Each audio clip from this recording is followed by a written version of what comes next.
Hey everyone, welcome back to my YouTube channel once again बच्चों। My name is Adish Khankar and हम लोग यहाँ पे सर्कल का कंटिन्यूएशन कर रहे हैं। बच्चों, आप लोग को पता है हम लोग के सर्कल के सारे कॉन्सेप्ट्स को कंप्लीट कर लिए, तो अभी हमारे थोड़े से सीरीज बाकी है जहां पे हम लोग थियरम जो भी पढ़े हैं उसका प्रूफ पढ़ रहे हैं।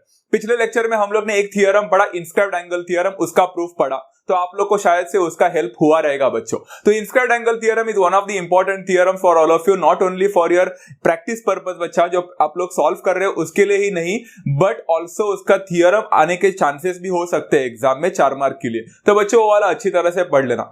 आपको तो पता ही होगा बच्चों आज का सेशन किससे रिलेटेड है, तो वैसे तो आप लोग ने सेशन तो देखा ही होगा, टाइटल तो देखा ही होगा, बट बच्चों इंस्क्राइब्ड एंगल थियरम समझने के बाद में उसी से डिराइव हुआ एक थियरम का समझना बहुत ज्यादा इंपॉर्टेंट होता है, and that is nothing but cyclic quadrilateral theorem. तो हम लोग यहाँ पे इस सेशन में साइक्लिक क्वाड्रिलेटरल थियरम क्या होता है ये भी पढ़ेंगे, एंड उससे रिलेटेड वो जो थियरम है वो थियरम कैसे आया ये भी समझने की कोशिश करेंगे। बट बच्चों साइक्लिक क्वाड्रिलेटरल थियरम जो है आपके टेक्स्ट बुक में जो दिया है ना बच्चा, वो एक एक्टिविटी बेस्ड टाइप दिया है।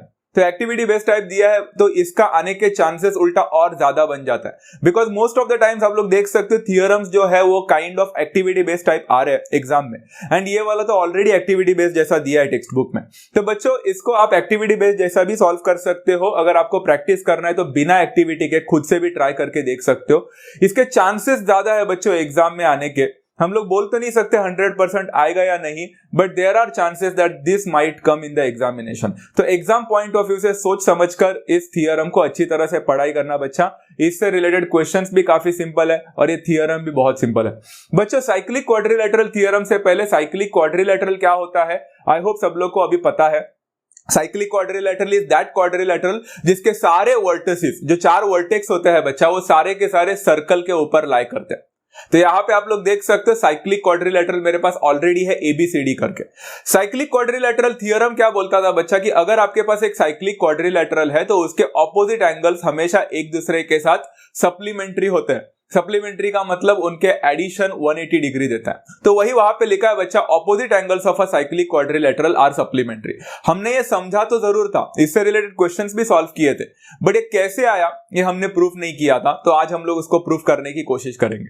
सबसे पहले बच्चों गिवन लिखा है यहाँ पे, क्वाड्रिलेटरल बॉक्स इज साइक्लिक। जाहिर सी बात है, डायग्राम को देखो बच्चों, कौन सा क्वाड्रिलेटरल साइक्लिक है यहाँ पे ABCD है, तो यहाँ पे ABCD आ जाएगा। हमें प्रूफ क्या करना है बच्चों, एंगल बी और एंगल डी, जो कि आप लोग को दिख रहा है बच्चा, एंगल बी और एंगल डी ऑपोजिट एंगल है, तो वो सप्लीमेंट्री वहां पे दिया है। मतलब हमें प्रूफ क्या करना है कि इन दोनों का एडिशन क्या होना चाहिए, वेरी गुड बच्चा, 180 डिग्री होना चाहिए। सिमिलरली बच्चों यही सिर्फ एक पेयर ऑफ ऑपोजिट एंगल नहीं था, क्वाड्रिलेटरल में एक और पेयर ऑफ ऑपोजिट एंगल भी आप लोग को दिख रहा होगा, जो है बच्चा C के साथ कौन सा है, A, एब्सोल्युटली। तो हमें यहाँ पे एंगल A और एंगल C का एडिशन भी 180 डिग्री प्रूफ करना है। Very simple thing to understand, है ना बच्चा। तो एंगल B और एंगल D का एडिशन 180 डिग्री होगा, एंगल A और एंगल C का एडिशन भी 180 डिग्री होगा, ये हमें प्रूफ करना है बच्चों। अगर आप लोग को ये प्रूफ करना समझना है सबसे पहले तो प्लीज जाकर मेरे इसके पहले का सेशन अच्छी तरह से देखें, जो है इंस्क्राइब्ड एंगल थियरम।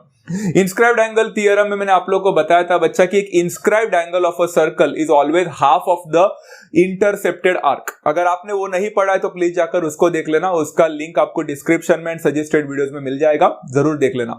यहां पे वही दिया है बच्चा, उसी फंडामेंटल का इस्तेमाल हो रहा है बच्चों। सबसे पहले देखो, arc ABC is intercepted by the inscribed angle. आपको आर्क ABC दिख रहा है बच्चों, यहां पे आर्क ABC जो कि एक इंटरसेप्टेड आर्क है, तो वो किसने, ADC ऊपर दिख रहा होगा बच्चा, तो एंगल ADC ने, एक इंस्क्राइब्ड एंगल है, उसने आर्क ABC को इंटरसेप्ट किया, दिख रहा होगा बच्चों। आई होप सबको समझ में आ गया, फैंटास्टिक। तो उस हिसाब से हमने क्या सीखा था बच्चा कि द इंस्क्राइब्ड एंगल जो कि यहाँ पे ADC है वो इंटरसेप्टेड आर्क का हाफ होता है। तो इंस्क्राइब्ड एंगल तो ADC है, वो किसका हाफ होगा बच्चा, इंटरसेप्टेड आर्क का। तो यहाँ पे इंटरसेप्टेड आर्क कौन है बच्चा, ABC है, तो यहाँ पे हो जाएगा measure of arc ABC, and यहाँ पे आप लोग लिखोगे इक्वेशन नंबर 1। Very simple. तो आपने सबसे पहला वाला पार्ट यहाँ पे एक इंस्क्राइब्ड एंगल ले लिया एंड उससे आप लोग ने यहाँ पे एक इंस्क्राइब्ड एंगल थियरम यूज किया। ओके, यहाँ पे मैंने रीजन इसलिए नहीं लिखा है बिकॉज टेक्स्ट बुक में नहीं लिखा है। अगर आप लोग को बच्चों एक्टिविटी बेस्ड टाइप ये क्वेश्चन नहीं आएगा, अगर पूरा सॉल्व करने बोलेंगे तो रीजन जरूर लिखना। अगर नहीं है, एक्टिविटी बेस्ड है, तो आपको रीजन लिखने की कोई जरूरत नहीं है, जैसा है वैसे ही करो, सिर्फ बॉक्स को भर देना। ओके, सिमिलरली बच्चा, box is an inscribed angle and it intercepts arc ADC। बच्चा यहाँ पे आर्क एडीसी ऊपर दिख रहा है आप लोग को, तो आर्क एडीसी को इंटरसेप्ट करने वाला यहाँ पे इंस्क्राइब्ड एंगल कौन सा बच्चा? वेरी गुड, आर्क एडीसी को इंटरसेप्ट करने वाला जो इंस्क्राइब्ड एंगल है वो है एंगल एबीसी। तो यहां पे मैं लिख सकता हूं angle ABC is an inscribed angle which intercepts the arc ADC. Very simple बच्चा। चलो, इसलिए मैं बोल सकता अगर वो इंस्क्राइब्ड एंगल है तो inscribed angle ABC will always be half of the intercepted arc which is arc ADC और वेरी सिंपल। अच्छा बच्चों, इक्वेशन नंबर 1 को ध्यान से देखो एंड इक्वेशन नंबर 2 को ध्यान से देखो। आपको यहाँ पे दो एंगल मिल चुके हैं, एडीसी और एबीसी, एंड उसके वैल्यूज मिल चुके हैं। तो हम क्या करने वाले हैं मालूम है बच्चों? आगे हम लोग इन दोनों इक्वेशंस को ऐड करने वाले, मतलब एडीसी और एबीसी को ऐड करेंगे, लेफ्ट हैंड साइड ऐड होगा तो राइट हैंड साइड भी ऐड होंगे।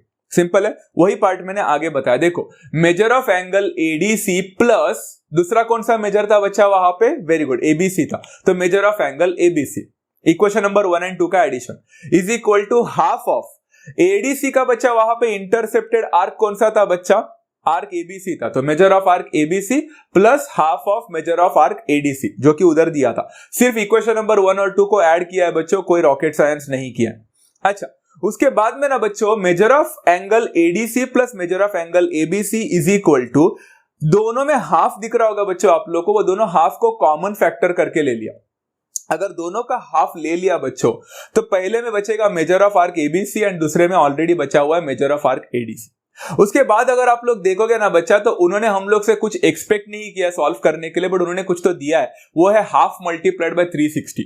अब ये 360 कैसे आ गया उसका रीजन भी उन्होंने खुद लिख के दिया कि आप लोग देख सकते हो बच्चों, मेजर ऑफ आर्क एबीसी जो नीचे का आर्क है and measure of arc ADC जो ऊपर का आर्क है, ये दोनों आर्क को अगर आप जोड़ देते हो तो एक पूरा सर्कल बन जाता है। तो मैं बोल सकता हूं arc ABC and arc ADC constitute, एक पूरा का पूरा कंस्टिट्यूट हो जाता है बच्चा कंप्लीट सर्कल का। एंड कंप्लीट सर्कल का मेजर तो हमें सबको पता है बच्चों, the measure of the circle is always 360 degree, इसलिए उन्होंने वहां पे 360 लिखा है। वेरी सिंपल था। एंड हाफ ऑफ 360 कितना होता है सबको पता है बच्चों, 180 होता है, तो मैंने यहाँ पे 180 डिग्री लिख लिया। Very simple thing to understand, शायद सबको समझ में आ चुका है। अगर आप लोग देखोगे बच्चों, आप लोग ने जो मेजर ऑफ एंगल एडीसी और एबीसी देखा है बच्चों, एडीसी, आपको एडीसी दिख रहा है, क्या मैं उसको शॉर्टकट में एंगल डी बोल सकता हूं? क्योंकि एडीसी मतलब ही एंगल डी होता है एंड एबीसी मतलब एंगल बी होता है। तो एंगल बी और एंगल डी का एडिशन 180 डिग्री मैंने बता दिया। सबसे पहले प्रूफ तो वही करना था कि opposite angles of a cyclic quadrilateral are supplementary, मैंने पहला वाला तो कर लिया। तो सिमिलरली क्या मैं बोल सकता हूं बच्चा, अगर मैं ये प्रूफ कर सकता हूं ऑपोजिट, तो सिमिलरली क्या मैं बोल सकता हूं बाकी का पेयर भी ऐसे ही मैं प्रूफ कर सकता हूं। तो प्रूफ करने की जरूरत ही नहीं है, हम डायरेक्टली लिख सकते हैं similarly angle A and angle C which are opposite angles will also be supplementary, मतलब 180 डिग्री हो जाएगा। and this is how you have proved a very simple, एकदम सिंपल सा cyclic quadrilateral theorem with the help of a very important theorem called as inscribed angle theorem. बच्चों ये topic उन्हीं को easy लगेगा जिसको इंस्क्राइब्ड एंगल थियरम का topic पता है। मैंने इंस्क्राइब्ड एंगल थियरम का टॉपिक भी सिखाया है, उससे रिलेटेड क्वेश्चंस भी पढ़ाए हैं, एट द सेम टाइम उसका थियरम भी प्रूफ करके बताया। बच्चों सारे के सारे चीजें आप लोग को पिछले सेशंस में मिल जाएंगे, आप लोग को सिर्फ प्लेलिस्ट को ढूंढना है, लिंक भी डिस्क्रिप्शन में डालूंगा, सजेस्टेड वीडियोस में भी जरूर आ जाएगा। ये छोटा सा एक सेशन रखा था बच्चों ताकि आप लोग को साइक्लिक क्वाड्रिलेटरल थियरम अच्छी तरह से समझे। एग्जाम में अगर आप लोग को साइक्लिक क्वाड्रिलेटरल थियरम समझना है, रिवाइज करना है, तो एक छोटा सा सेशन आपको ये प्लेलिस्ट में मिल जाएगा, थियरम करके प्लेलिस्ट है, वो मिल जाएगा, उसमें जाकर देख सकते हो। आज के सेशन में बस इतना ही बच्चों, अच्छी तरह से पढ़ लेना साइक्लिक क्वाड्रिलेटरल थियरम, एग्जाम में आने के चांसेस ज्यादा है। अगर आपको ये वीडियो पसंद आता है बच्चों तो लाइक करना ना भूले, do share with all your friends and don't forget to subscribe. At the same time बच्चा लिंक में दिया, यहाँ पे डिस्क्रिप्शन में लिंक दिया है बच्चा टेलीग्राम का, जरूर जाकर चेक करना ताकि आप लोग को सारे नोट्स वहां पे प्रोवाइड हो सके। आप लोग जरूर ज्वाइन कर लेना बच्चों। मिलते हैं नेक्स्ट सेशन में विद अनदर थियरम बच्चों ऑफ द सर्कल। तब तक do take care of yourself, love you all, thank you so much and bye.